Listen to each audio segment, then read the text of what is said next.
The Premier has announced changes in the final version of Labor's multi-million-dollar Mines to Minds education policy. Students will receive less money than originally planned, but will get it earlier.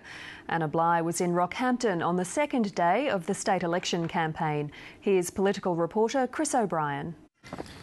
As usual on the campaign trail, an early start for the Premier. Morning, guys. But she won't be on foot all the time. The Bligh bus will cover thousands of kilometres over the next 5 weeks.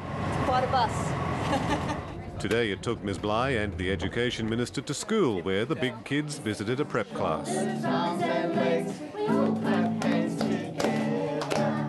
Last year, Labor announced a plan to spend 50% of gas royalties on education, up to $9,500 for each student, or a general fund for education needs. The final decision is a bit of both: $970 million over 10 years for statewide education projects, and $4,000 from 2015 for every Year 12 student who goes on to further study. This proposal brings it 15 years earlier.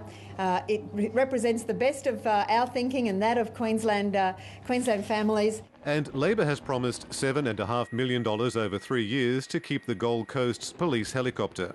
Our plan is to make this a permanent part of policing on the Gold Coast. Well, that's something that they've been shamed into by the LNP. The second day of the campaign wouldn't be the same without more digs about leadership. What is the LNP's plan if Campbell Newman doesn't win a seat?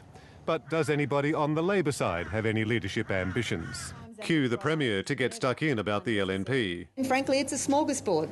It's the usual chaos served up by the old Nats, the old Libs. But what about the Education Minister as a future Labor leader? The future will be what the future is, but I'm right behind Anna. Que sera, sera, after the 24th of March.